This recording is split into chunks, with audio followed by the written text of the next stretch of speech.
This lesson's about preparing an executive summary. The objectives are to define how to design an executive summary for quality improvement, QI, and to consider elements of an executive summary.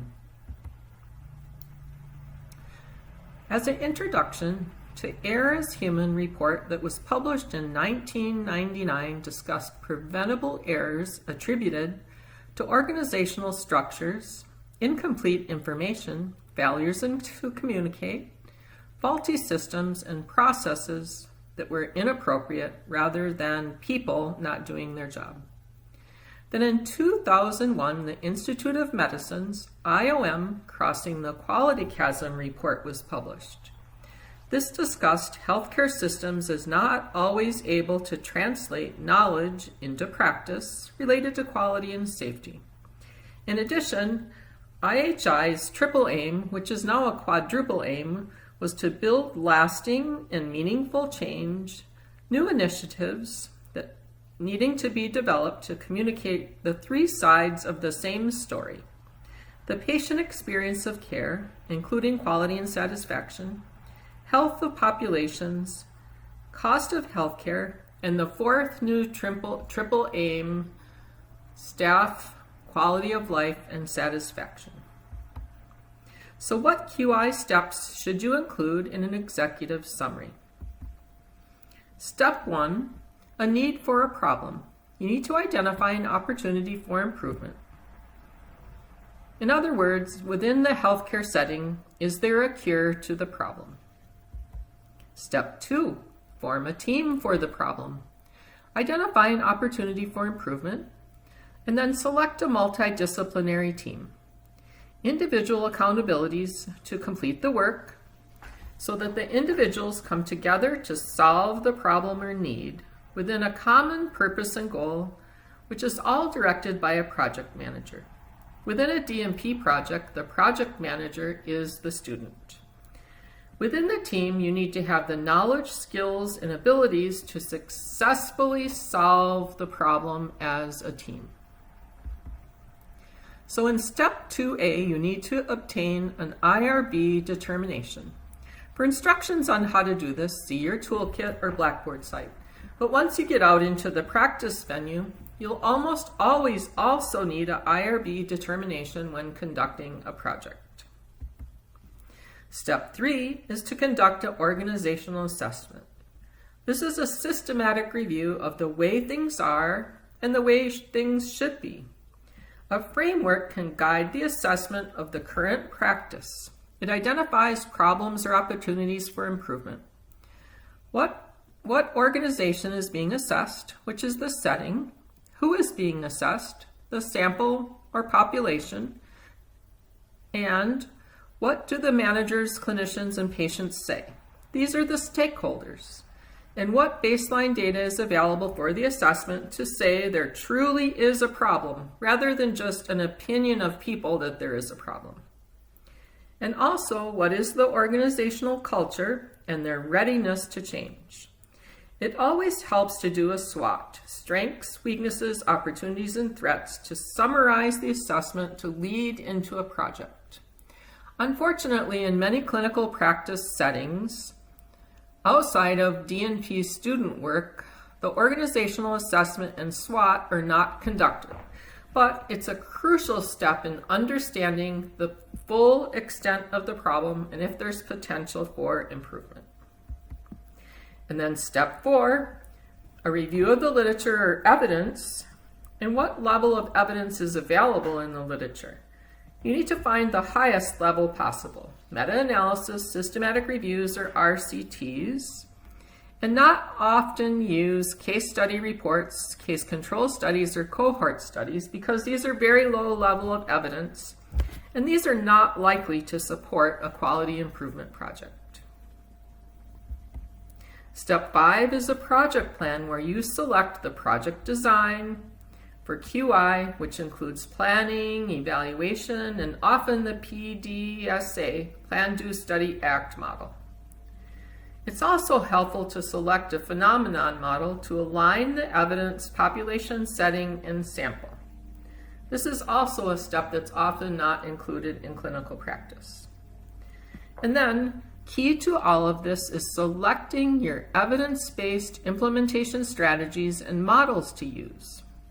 You need to define your measures, whether they're qualitative or quantitative, and look at system, process, or workflow, patient outcomes, policies, protocols, or procedures. You need to thoroughly describe your data collection, who, how, and when, safety and security, use a key if needed, and how your data will be stored. Then you define the mode of data collection, a survey, observation, or chart review, and describe your analysis plan and define the role of the project manager. All of these are elements of a project plan. And then think about your implementation strategies. Would you use facilitation, technical training and support, engagement? Would you do lean approach? You need to think about all of these within the complexity and need of the organization, overlaying this upon the cost of implementing change. Then in step 6, you implement, which is executing your plan, and along the way you modify your plan as needed. Step 7 is evaluation. You measure the impact of the improvement, looking at pre compared to post implementation, and you try to find some sort of statistical significance, which is p-value greater than 0.005, or clinically meaningful improvement. 10% change is small improvement, 15% change is medium improvement, while 20% change is a large improvement in clinical practice. And step 8, you need to think about sustainability.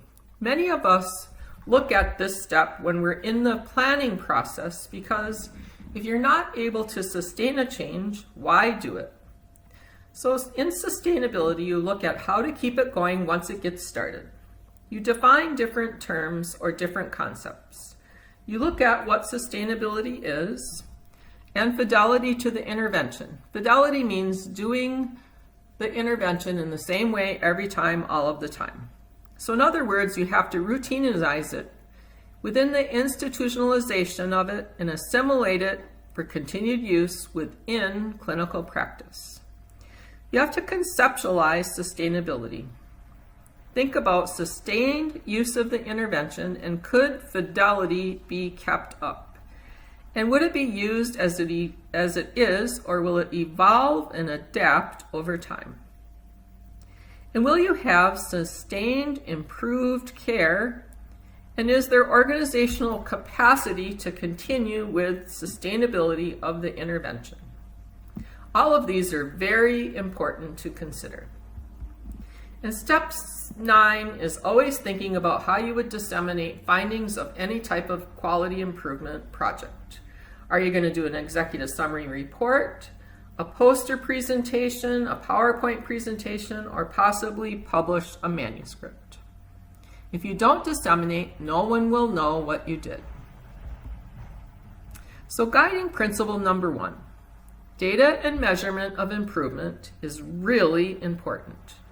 Rather than asking whether an intervention works, QI asked how the intervention can be made to work in a given context, which is a setting or population, and what it will constitute, and what constitutes success.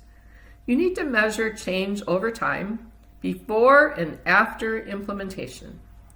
You need to obtain agreement on a definition of quality within the context or setting, and define what to measure and how to collect data on the measures. You need to use methods that make it possible to separate out improvement or deterioration from the expected level of performance. Guiding QI principle 2, understand the process. Form a team for the supposed need or problem. Obtain IRB determination and use a framework to conduct an organizational assessment and SWOT. Define current practice. Use data to describe the problem or need, and use a phenomenon model or theory for the problem or need. Identify an intervention from the literature after systematic review, and design a plan to improve using a framework. Often people use PDSA because it's easy to remember. Then implement, evaluate, report, and disseminate.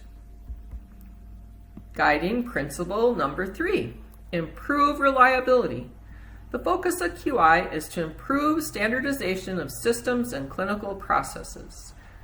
It reduces and eliminates adverse events, errors and harm, and mitigates waste and system defects. It seeks to design, redesign, or streamline training, workflow, procedures, protocols, policy, IT, EHR documentation, and/or data collection and measurement, which is ongoing QI. Guiding QI principle 4, demand, capacity, and workflow. Learn from variation in the data. Backlogs, waiting lists, service delays are thought to be a capacity problem, like insufficient staff or equipment. If demand and flow are not measured, you're unable to determine capacity. Equipment could be in the wrong place, or staff could be at the wrong time. You need to look at intended variation, purposefully deciding to do something a different way. Purposely to prescribe dosage and treatment to a patient and another dosage and treatment to the next patient. You also need to look at unintended variation, which occurs when several clinicians in the same practice prescribe different antibiotics for the same problem without rationale or awareness of variation. If the variation isn't thoughtful or it's on a habit or convenience, then it's unintended. So the difference between intended and unintended variation are very important. Guiding QI principle number 5, involve, engage, and motivate staff. Educating staff does not motivate them to improve. A key to successful QI depends on how change is introduced, leadership engagement, including clinician champions, patient participation, engaging early and often, auditing and providing feedback often, and celebrating success. So the assignment for this week is to think about the following elements and complete an executive summary from your worksheet. Thank you.